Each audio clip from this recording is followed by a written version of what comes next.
454 కోట్ల రూపాయలతో కట్టిన ఋషికొండ ప్యాలెస్ ఇప్పుడు అనవసరం. ఒక రకంగా చెప్పాలంటే వేస్ట్. ఆ డబ్బులన్నీ కూడా ప్రజాధనం అంతా కూడా వృధా అయిపోయిందని మనం అయితే చెప్పుకోవచ్చు. ఎందుకనంటే నిన్న రీసెంట్‌గా ఉప ముఖ్యమంత్రి పవన్ కళ్యాణ్ గారు ఋషికొండ ప్యాలెస్‌కి వెళ్లారు. అక్కడ ప్రతి ఒక్కటి కూడా పరిశీలించారు. పరిశీలించిన తర్వాత అక్కడ ఉన్న అధికారులు ఎవరైతే ఉన్నారో వాళ్ళందరినీ కూడా కూర్చోబెట్టి స్థానికంగా ఉన్న నాయకులు, జనసేన పార్టీ నాయకులు, మీడియా అందరితో కూడా కూర్చొని ఆయన మాట్లాడారు. ఇక్కడ ఈ ఋషికొండ ప్యాలెస్‌లు ఏవైతే ఉన్నాయో, ఇక్కడ బ్లాకుల వైస్‌గా ఏవైతే ఉన్నాయో వీటిని కట్టడానికి ఎంత ఖర్చు అయింది, ఎంత ఎస్టిమేషన్ చేశారు, అసలు ఏంటని చెప్పి దానికి సంబంధించిన పుట్టు పూర్వోత్తరాలన్నీ కూడా పవన్ కళ్యాణ్ గారు అడిగి తెలుసుకోవడం అయితే జరిగింది. అయితే ఆ అధికారులు చెప్పిన మాటలకి పవన్ కళ్యాణ్ గారికి ఒక రకంగా చెప్పాలంటే ఆశ్చర్యం వేసింది. ఎందుకనంటే ఇక్కడ ఎస్టిమేషన్ వేసింది మొదటి ఫేజ్‌లో 97 కోట్లు, 99 కోట్లు, రెండో ఫేజ్‌లో 70 కోట్ల వరకు కలుపుకొని మొత్తం ఓవరాల్‌గా 160 కోట్లకు పైగా ఈ ఋషికొండ ప్యాలెస్‌లు కట్టడానికి, అంటే సుమారు 7 బ్లాకులు కట్టడానికి 160 కోట్లు 2 దశల్లో డబ్బులైతే ప్రజాధనాన్ని తీయడం జరిగింది. కానీ ఇక్కడ కట్టినవి ఎన్ని బ్లాకులు అంటే 7 బ్లాకులకి కట్టినవి కేవలం 4 బ్లాకులు కట్టారు. ఇంకా 3 బ్లాకులు కట్టనే లేదు.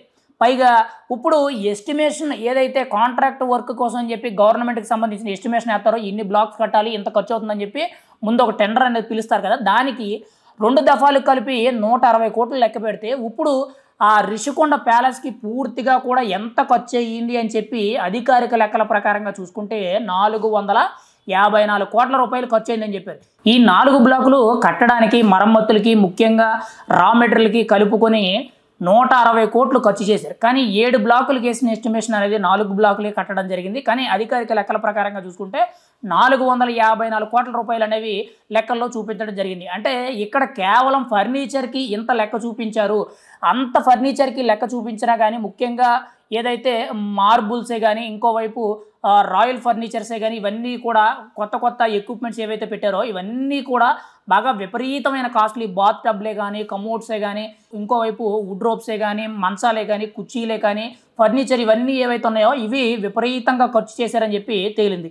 పైగా ఇందులో కూడా కొంత స్కామ్ జరిగిందని చెప్పి అభిప్రాయపడడం అనేది జరుగుతుంది. పైగా ఇంత ఖర్చు పెట్టారు, ఇంత బాగా కట్టారు, జగన్మోహన్ రెడ్డి కట్టినట్టు చంద్రబాబు నాయుడు కాదు కదా, రాష్ట్రంలో ఇప్పటి వరకు ఎవరు ముఖ్యమంత్రిగా చేసినా కానీ ఇంత బాగా కట్టుండరు, ఇది జగన్మోహన్ రెడ్డి తన సత్తా ఏంటో నిరూపించడానికి ఇంత బాగా కట్టారని చెప్పి పబ్లిసిటీ చేసుకున్నారు. అసలు ఎందుకు కట్టారనే దాని మీద కూడా ఒక క్లారిటీ లేదు. కానీ ఈరోజు అదే ఋషికొండ ప్యాలెస్కి సంబంధించి ముఖ్యంగా ప్యాలెస్లో ఏవైతే సీలింగ్లు కానీ, ముఖ్యంగా వాల్ పెయింటింగ్స్ కానీ ఇవన్నీ కూడా ఒక్కొక్కటి కూడా ఊడిపోవడం అయితే జరిగింది. అంటే అంత కోట్లు ఖర్చు పెట్టి కట్టిన ఈ ప్యాలెస్లు కూడా ఇలా నాశనం అయిపోవడం అనేది, కేవలం 2-3 సంవత్సరాల్లోనే నాశనం అయిపోవడం అనేది ప్రజాధనాన్ని దుర్వినియోగం చేసినట్టయితే అభిప్రాయపడడం అయితే జరుగుతుంది. ఏది ఏమైనా సరే ఇక్కడ ఋషికొండ ప్యాలెస్కి సంబంధించి ఓవరాల్గా 454 కోట్ల రూపాయలు ఏవైతే ఎస్టిమేషన్ పెట్టి కట్టామన్నారో ఈరోజు 7 బ్లాకులు చెప్పి 4 బ్లాకులే కట్టి, అది కూడా నాణ్యత లేకుండా కట్టడం, ప్రజాధనాన్ని దుర్వినియోగం చేయడం. ఇదే ఋషికొండ ప్యాలెస్కి కట్టక ముందు ఏవైతే అక్కడ కొన్ని రిసార్ట్స్ ఉన్నాయో ఆ రిసార్ట్స్ నుంచి ఏడాదికి 7 కోట్ల రూపాయల ఆదాయం అనేది ప్రభుత్వానికి వచ్చేది. ఈరోజు ఆ ఆదాయం పోగా కొత్తగా అప్పులు అనేవి మొదలైనవి. ఇప్పటికే కూడా కరెంటు బిల్లులు బకాయిలు అనేవి దాదాపుగా 1,15,00,000 రూపాయలకు పైగా పెండింగ్లు ఉన్నాయని చెప్పి అక్కడ ఉన్న అధికారులు అయితే చెప్పడం అయితే జరిగింది. ఏది ఏమైనా సరే ఋషికొండ ప్యాలెస్ అనేది ఈరోజు నిరుపయోగంగా మిగిలింది. ఆంధ్ర రాష్ట్రంలో గతంలో జగన్మోహన్ రెడ్డి గారు 5 ఏళ్ల పాటు పరిపాలన చేస్తే ఇటువంటి కట్టడాలు ఎన్నో కట్టి ప్రజాధనాన్ని దుర్వినియోగం చేశారు అనడానికి ముఖ్యంగా ఋషికొండ ప్యాలెస్ ఒక ఉదాహరణ. దాంతోపాటు కొండను ఏదైతే కొట్టేసి అక్కడ పర్యావరణాన్ని అంతా కూడా పాడు చేశారని చెప్పి కొన్ని కారణాలు ఉన్నాయో ఇప్పటికీ కూడా ఆ నిజాన్ని ఒప్పుకోలేక, అక్కడ జరిగిన తప్పిదాన్ని ఒప్పుకోలేక ఇంకా అమాయకమైన చూపులు, తప్పుడు ప్రచారాల వైపే చూస్తున్నారు తప్పితే వాస్తవాన్ని పసిగట్టలేకపోతున్నారని చెప్పి మనమైతే చెప్పుకోవచ్చు. ఏదేమైనా సరే ఋషికొండ ప్యాలెస్ మీద పెట్టిన 454 కోట్ల రూపాయలు వృధా అయ్యాయని చెప్పి మనమైతే చెప్పుకోవచ్చు.